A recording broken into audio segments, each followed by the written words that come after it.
You want to be a great leader, start with empathy. You want to be a great leader, change your perspective and play the game you're actually playing. You don't have to be happy every day, but you can be fulfilled every day. What vulnerability means is you create an environment in which someone feels safe enough to raise their hand and said, I don't know what I'm doing. So I think the whole concept of searching for happiness or searching for the job that you love or searching for love is completely misguided. It's finding an area where you could work hard at it and then you have to work hard to keep it. These are no longer peaceful times, and those models cannot work today. It's not about being in charge, it's about taking care of those in your charge. We don't always have to be right. We don't always have to be in charge. We don't always have to be the one who succeeds. We keep saying to them, you're the future leaders. We're the leaders now. We're in control. What are we doing? You will be told your whole life that you need to learn to listen.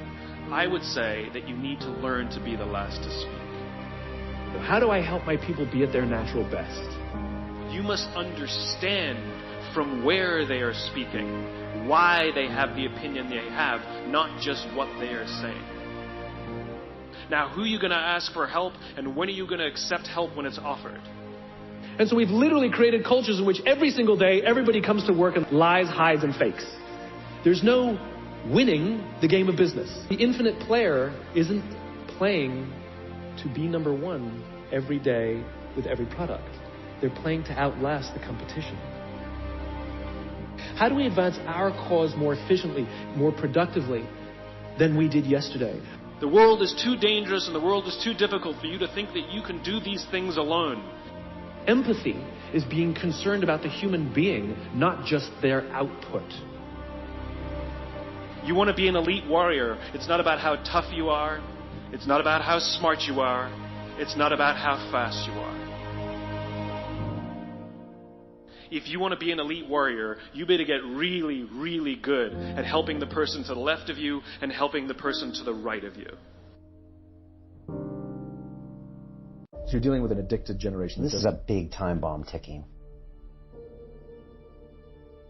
These kids who commit suicide, you go look at their Instagrams, you would have no clue that they were depressed. If you wake up and you check your phone before you say good morning to your girlfriend, boyfriend, or spouse, you have an addiction. And like all addiction, in time, it'll destroy relationships, it'll cost time, and it'll cost money, and it'll make your life worse. So you're dealing with an addicted generation. This is a big time bomb ticking. It will get really worse. Okay? So combine that with the fact, so you have an addicted generation that doesn't have the skill set to ask for help. Combine with the fact that they're so good at Facebook and Instagram, they're good at putting filters on everything. So they're good at showing you how smart and strong they are. These kids who commit suicide, you go look at their Instagrams, you would have no clue that they were depressed. Because they're happy and they're star athletes. Right? You'd have no clue. Because they're really good. So when we say silly things like, my door is always open, you're assuming they have the courage to come in. Combined with the fact that they're subject largely, not all, but too many, to a failed parenting strategy.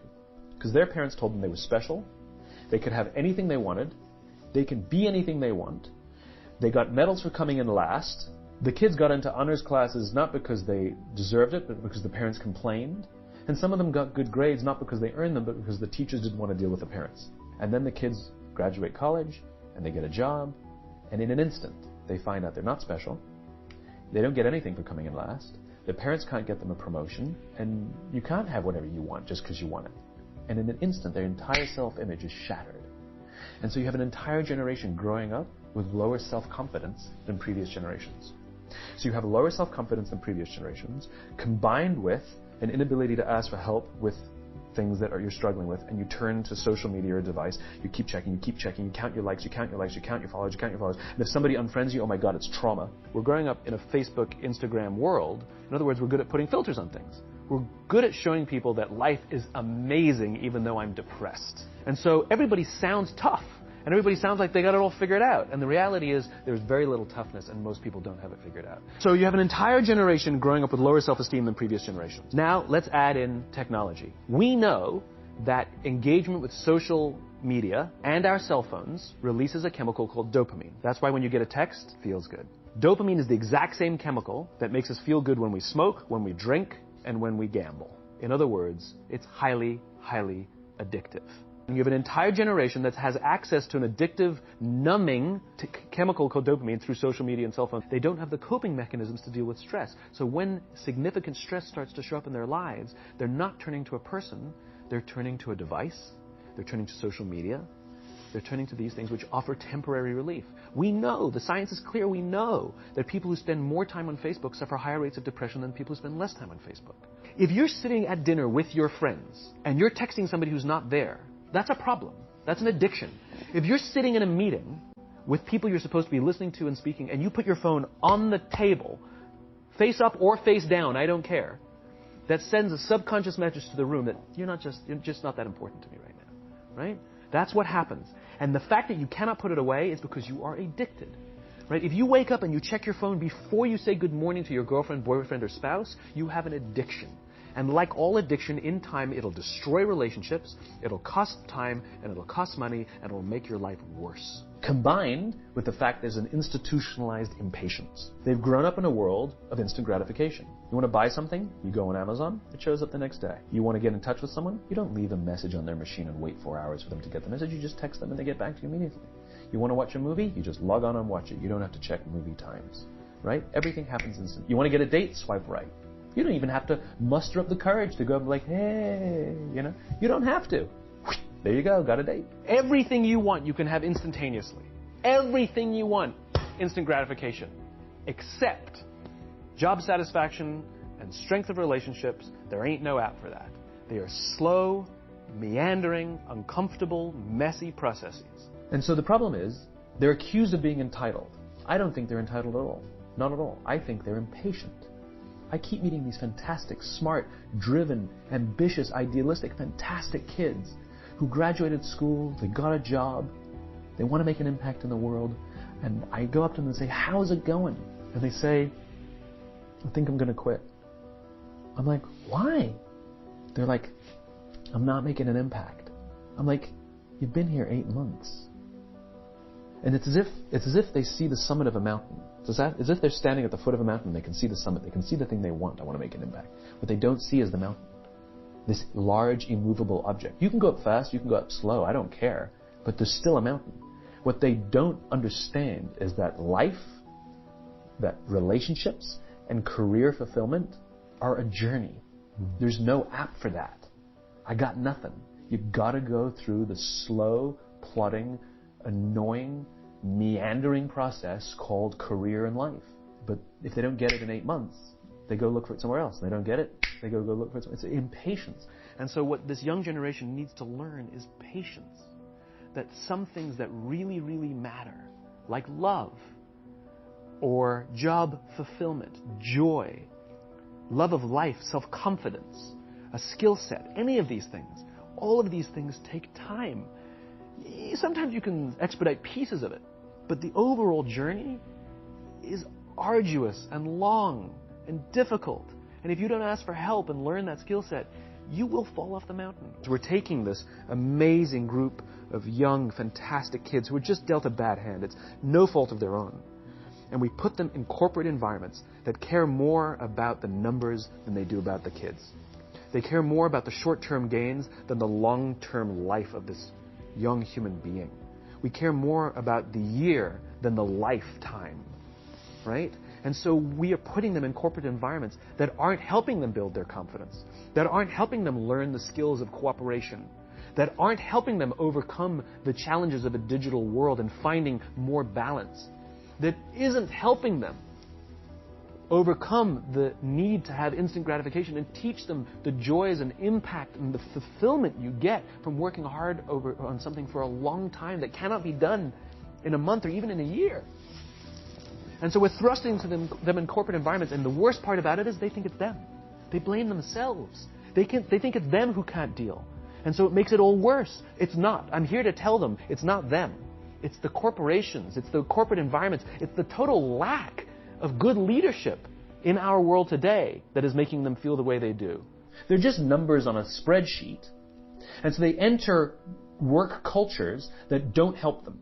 And the problem is they're entering the workforce at a deficit. I hear from kids. They tell me that they struggle to form deep, meaningful relationships, and the companies don't care. I wish that society and their parents did a better job. They didn't. So we're getting them in our companies, and we now have to pick up the slack. We have to work extra hard to figure out the ways that we build their competence. We have to work extra hard to find ways to teach them the social skills that they're missing out on. And so it's destructive to them as individuals, but ultimately it'll hurt the companies because more and more millennials are entering the workforce. I believe that now the responsibility on companies is even greater than it's ever been before to take care of its people. Because if the environments in which we're asking our youngest workers to work in isn't built to help them, I can't even imagine what the suicide and homicide and just the rates of depression, and accidental deaths due to overdose are going to look like in the future. It's going to reach epidemic proportions. It's already, the statistics are already alarming, and yet nobody's sounding any alarm bells. Parents have to intervene. We have to stop giving our kids free access to social media and phones at young ages. They are not ready for it. Their minds cannot cope with the dopamine. Balance is fine. You can give a kid a phone, but they can't use it in their bedroom. They can't have it at the dinner table. They can't take it to school. They can only have it up to a certain hour, and you take it away. They're children. You can take the phone away. We've got to intervene as parents. But as companies, we now have to deal with the influx of kids that are coming into our companies with addiction. Are you okay? I'm worried about you. What's going on? We all have performance issues. Maybe someone's kid is sick. Maybe they're having problems in their marriage. Maybe one of their parents is dying. We don't know what's going on in their lives. And of course it will affect performance at work. Empathy is being concerned about the human being, not just their output. We have, for some reason, our work world has changed over the past 20 and 30 years. We are suffering the side effects of business theories left over from the 80s and 90s. And they are bad for people, and they are bad for business. Let me give you an example. The concept of shareholder supremacy was a theory proposed in the late 1970s. It was popularized in the 80s and 90s. It is now standard form today. You talk to any public company and you ask them their priority and they say maximize shareholder value. Really? That's like a coach prioritizing the needs of the fans over the needs of the players. How are you going to build a winning team with that model? But that's normal today. We don't even perceive it as broken or damaged or wrong or outdated. Remember, the 80s and 90s were boom years with relative peace and a kinder, gentler Cold War. Nobody was practicing hiding under their desks in school anymore. We are no longer in those times. These are no longer boom years. These are no longer peaceful times, and those models cannot work today. Here's another one. Mass layoffs. Using someone's livelihood to balance the books. Right? It's so normal in America today that we don't even understand how broken and how damaging it is, not only to human beings, but to business. Companies talk about how they want to build trust and cooperation, and they announce a round of layoffs. Do you know the quickest way to destroy trust and destroy cooperation in a business, literally in one day? Lay people off. And everyone gets scared. Right? Can you imagine sending someone home to say, honey, I can no longer provide for our family because the company missed its arbitrary projections this year? And forget about the people who lost their job. Think about the people who kept their jobs. Because every single decision a company makes is a piece of communication. And the company has just communicated to everybody else, this is not a meritocracy. We don't care how hard you work or how long you've worked here. If we miss our numbers and you happen to fall on the wrong side of the spreadsheet, I'm sorry, we cannot guarantee employment. In other words, we come to work every day afraid.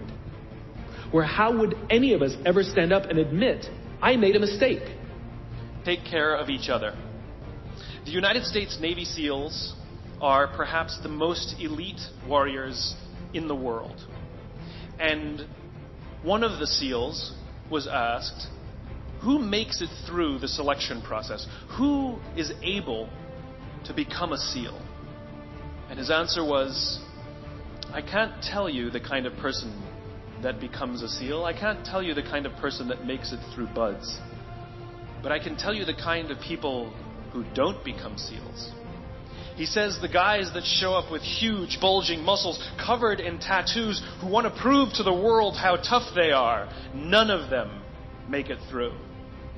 He said the preening leaders who like to delegate all their responsibility and never do anything themselves, none of them make it through. He said the star college athletes who've never really been tested to the core of their being, none of them make it through. He says some of the guys that make it through are skinny and scrawny. He said some of the guys that make it through, you will see them shivering out of fear.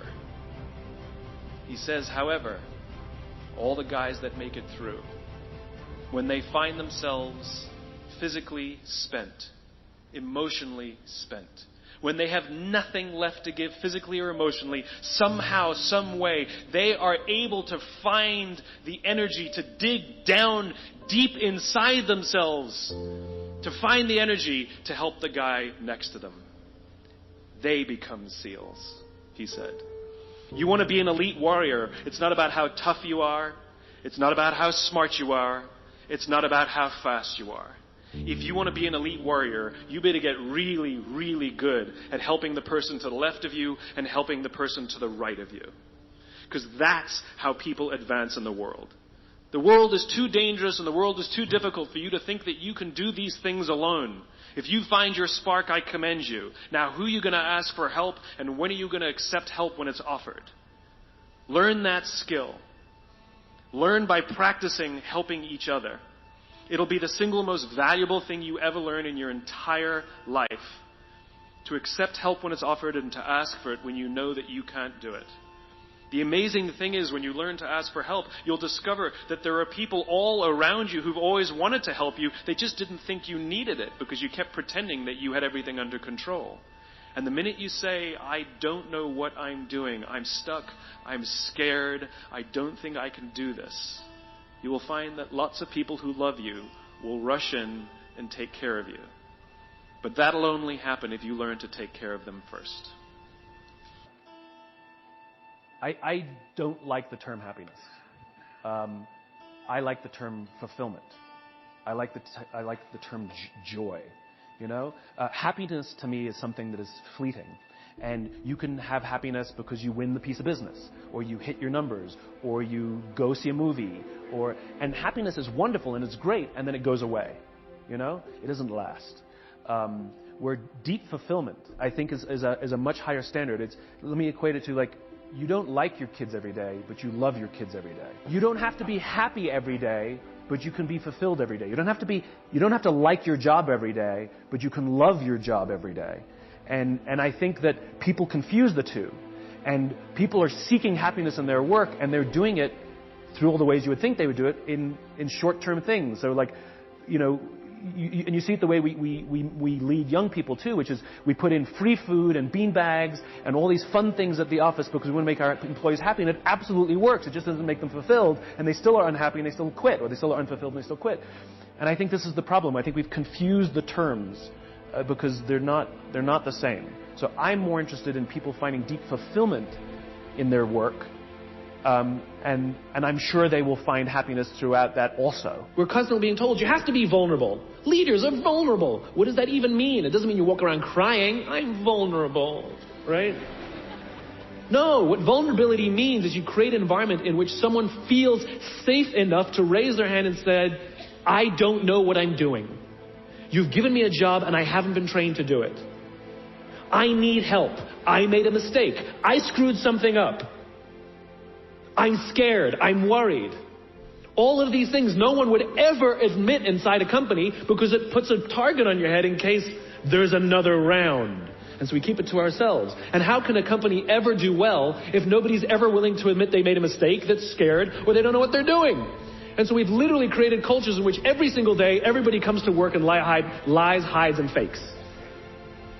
And we're asking our youngest generation to work and succeed and find themselves and build their confidence and overcome their addiction to technology and build strong relationships at work. We're asking them to do this, and these are the environments we've created. We keep saying to them, you're the future leaders. We're the leaders now. We're in control. What are we doing? This is what empathy means. It means if there's an entire generation struggling, maybe it's not them. It's like, the only thing that the common factor in all my failed relationships? Me. Same thing. Well, we just can't get the right performance out of our people. Maybe it's you. Right? It's not a generation. It's not them. They're not difficult or hard to understand. They're human beings like the rest of us, trying to find their way, trying to work in a place where they feel that someone cares about them as a human being. By the way, that's what we all want. In other words, it's not even generational. It's all of us. This is the practice of empathy. That if we're struggling to communicate to someone, if we're struggling to help someone be at their natural best, I'm tired of people saying to me, how do I get the best out of my people? Really? That's what you want? They're like a towel, you just wring them. How can I get the most out of them? No. How do I help my people be at their natural best? Right? We're not asking these questions. We are not practicing empathy. We have to start by practicing empathy and relate to what they may be going through. And it will profoundly change the decisions we make. It will profoundly change the way we see the world. Someone's driving to work. You're driving to work. And someone wants to cut into your lane. What do? Do you pull your car up or do you let them in? Most of us pull our cars up and go like this. You wait your turn. Now let's practice empathy. I don't know. Maybe they've been out of work for 6 months. Maybe they had trouble getting the kids out to school this morning and now they're running late for a really important interview and they just have to get to this interview and they're going to cut into our lane. Or maybe they're just a bastard. I don't know. But that's the point. We don't know. We don't know. And the practice of empathy will say, I'll let them in. And I'll arrive to work 1 car length late. Nelson Mandela is a particularly special case study in the leadership world because he is universally regarded as a great leader. You can take other personalities, and depending on the nation you go to, we have different opinions about other personalities. But Nelson Mandela, across the world, is universally regarded as a great leader. He was actually the son of a tribal chief. And he was asked one day, how did you learn to be a great leader? And he responded that he would go with his father to tribal meetings. And he remembers 2 things when his father would meet with other elders. 1, they would always sit in a circle. And 2, his father was always the last to speak. You will be told your whole life that you need to learn to listen. I would say that you need to learn to be the last to speak. I see it in boardrooms every day of the week.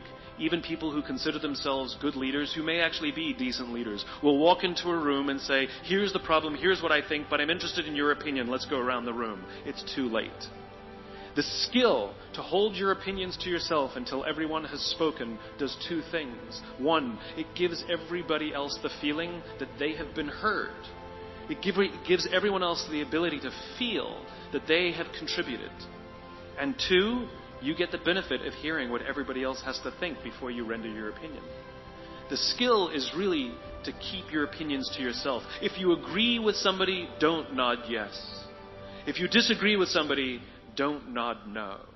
Simply sit there, take it all in, and the only thing you're allowed to do is ask questions so that you can understand what they mean and why they have the opinion that they have. You must understand from where they are speaking, why they have the opinion they have, not just what they are saying. And at the end, you will get your turn. It sounds easy. It's not. Practice being the last to speak. That's what Nelson Mandela did. It's searching for happiness. Right. It's not a scavenger hunt. You don't be like, look under a rock and be like, I found happiness. I found the job I love. It's like, you don't find love either. Like, you find somebody who cares about you, that you care about, you fall in love. I'm not sure exactly what day it happened. And then you work tirelessly every day to stay in love. Because if you stop working, the love goes away. And it's the same at work. You don't find a job you love. You find a place where you share the values, you fit, they care about you as a human being, you fall in love with your job, and you work tirelessly every day to take care of the people around you, and you remain fulfilled. So I think the whole concept of searching for happiness, or searching for the job that you love, or searching for love is completely misguided. It's finding an area where you could work hard at it, and then you have to work hard to keep it. And the worst part is so do they. And if one of you quits, then the thing goes haywire. And that goes for employees and for management, which is they have to work hard, but at this, and so do we. So I think our language is not helping us. Right? We don't always have to be right. We don't always have to be in charge. We don't always have to be the one who succeeds. It's not about winning or losing. And that's where I go to the second point. After empathy comes perspective, where it's not about winning or losing. In game theory, there are two kinds of games. There are finite games and there are infinite games. And this is how you're going to change your perspective, right? A finite game is defined as known players, fixed rules, and an agreed upon objective. Baseball, for example. We know the rules, we all agree to the rules, and whoever has more runs at the end of 9 innings is the winner, and the game is over. No one ever says, we can just play 2 more innings, I know we can come back. It doesn't work that way. The game is over, right? That's a finite game. Then you have an infinite game. Infinite games are defined as known and unknown players. The rules are changeable, and the objective is to keep the game in play, to perpetuate the game. When you pit a finite player versus a finite player, the system is stable. Baseball is stable, right?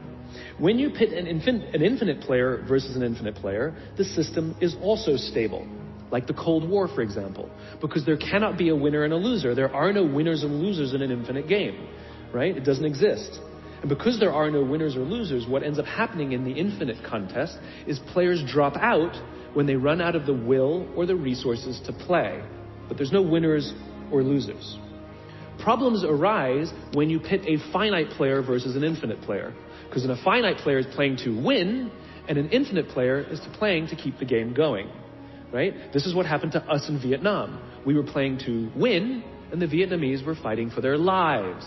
We were the ones who got stuck in quagmire. This is the Soviet Union and Afghanistan. They were trying to beat the Mujahideen, and the Mujahideen would fight for as long as is necessary. Quagmire. Now let's look at business.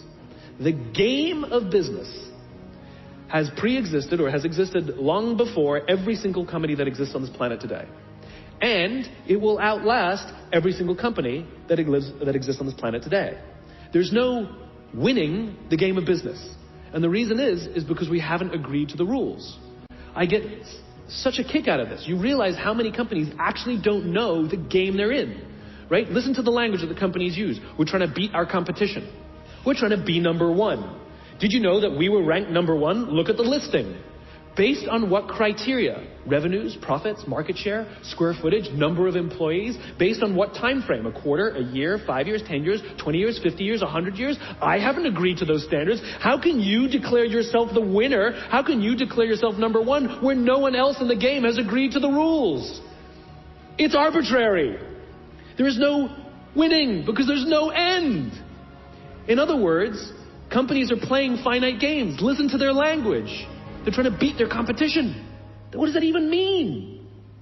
It's the leaders in the companies that understand the game that they're in and organize their resources and their decision-making around the infinite contest that outlast and frustrate their competition. All the companies that we refer to as the exceptions, Southwest Airlines, Apple Computers, Harley Davidson, they're the exception. No, they're playing the infinite contest. They frustrate their competition. Is what happens. That's what happens, because they're not playing to win. Jim Senegal, the founder of Costco, which is the only real company that gives Walmart a run for its money, he says public companies are looking to succeed for the quarter. He says we're looking for the next 50 years. You can hear him. He's playing the infinite contest. I spoke at a leadership summit for Microsoft. I also spoke at a leadership summit for Apple. Now, at the Microsoft Summit, I would say 70% of the executives and this was under the Steve Ballmer days, I would say about 70% of the executives spent about 70% of their presentations talking about how to beat Apple.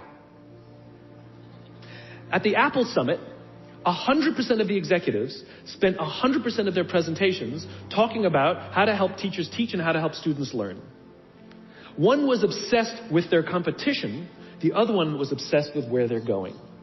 So at the end of my presentation at Microsoft, they gave me a gift. They gave me the new Zune, which was the competitor to the iPod Touch when it was a thing, right?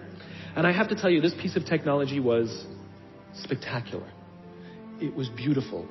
The user interface was incredible. The design was amazing. It was intuitive. It was one of the most beautiful, elegant pieces of technology I'd ever seen, right? Now, it didn't work with iTunes, which is an entirely different problem. I couldn't use it. But that's something else. I'm sitting in the back of a taxi with a senior Apple executive, sort of employee number 12 kind of guy, and I decide to stir the pot. And I turn to him and I say, you know, I spoke at a Microsoft summit, and they gave me their new Zune, and I have to tell you, it is so much better than your iPod Touch. And he turned to me and said, I have no doubt. Conversation over.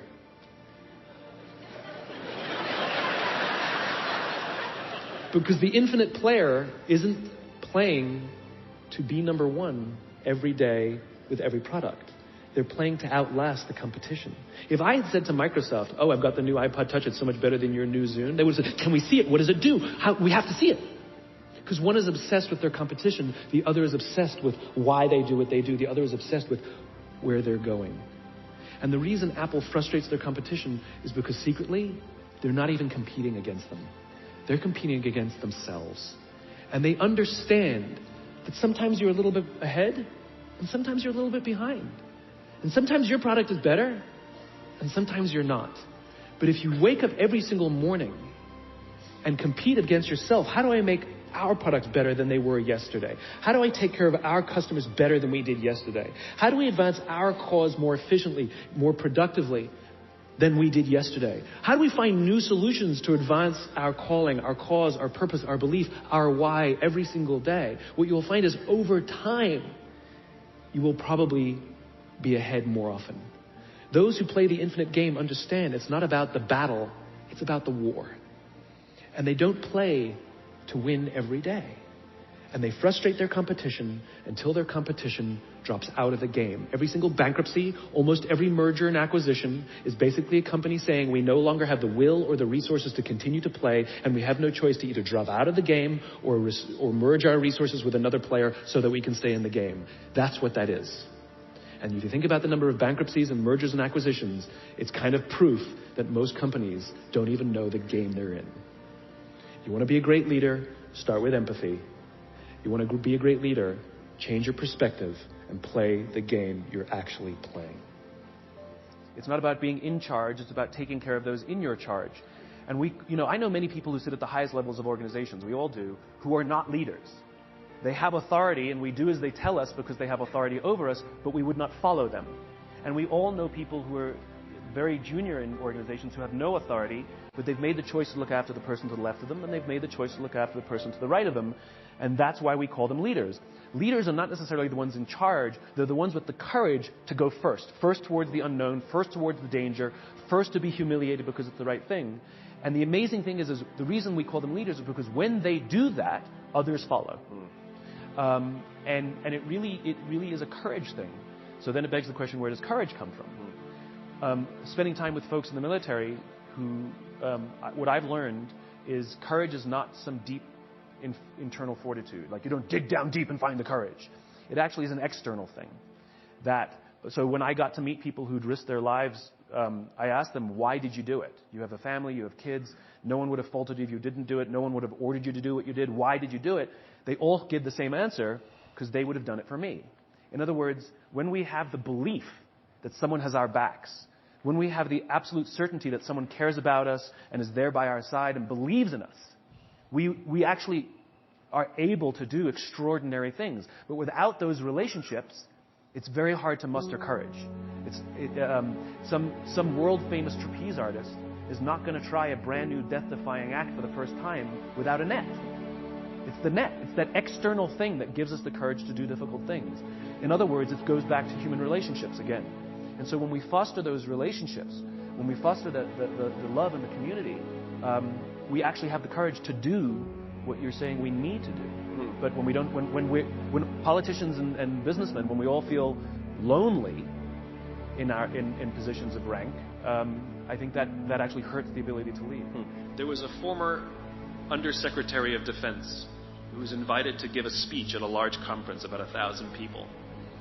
And he was standing on the stage with his cup of coffee in a styrofoam cup, giving his prepared remarks with his PowerPoint behind him. And he took a sip of his coffee and he smiled and he looked down at the coffee. And then he went off script. And he said, last year I spoke at this exact same conference. Last year I was still the Undersecretary. And when I spoke here last year, they flew me here business class. And when I arrived at the airport, there was somebody waiting for me to take me to my hotel. And they took me to my hotel and they had already checked me in and they just took me up to my room. And the next morning I came downstairs and there was someone waiting in the lobby to greet me and they drove me to this here same venue. They took me through the back entrance and took me into the green room and handed me a cup of coffee in a beautiful ceramic cup. He says, I'm no longer the Undersecretary. I flew here coach. I took a taxi to my hotel and I checked myself in. When I came down the lobby this morning, I took another taxi to this venue. I came in the front door and found my way backstage, and when I asked someone, do you have any coffee? He pointed to the coffee machine in the corner, and I poured myself a cup of coffee into this here styrofoam cup. He says the lesson is, the ceramic cup was never meant for me. It was meant for the position I held. I deserve a styrofoam cup. Remember this. As you gain fame, as you gain fortune, as you gain position and seniority, people will treat you better. They will hold doors open for you. They will get you a cup of tea and coffee without you even asking. They will call you sir and ma'am, and they will give you stuff. None of that stuff is meant for you. That stuff is meant for the position you hold. It is meant for the level that you have achieved of leader or success or whatever you want to call it. But you will always deserve a styrofoam cup. Remember that. Remember that lesson of humility and gratitude. You can accept all the free stuff. You can accept all the perks. Absolutely, you can enjoy them. But just be grateful for them and know that they're not for you. I remember getting off the Acela. I took the Acela from New York to Washington, D.C. And I got off the train like everybody else. And I was walking down the platform like everyone else. And I walked past General Norty Schwartz, who used to be the Chief of Staff of the United States Air Force, the head of the Air Force. And here I did see a guy in a suit schlepping his own suitcase down the platform just like me. And just a couple months ago, he was flying on private jets and he had an entourage and other people carried his luggage. But he no longer held the position. And so now he got to drag his own suitcase. And never did it sort of remind me more that none of us deserve the perks that we get. We all deserve a styrofoam cup.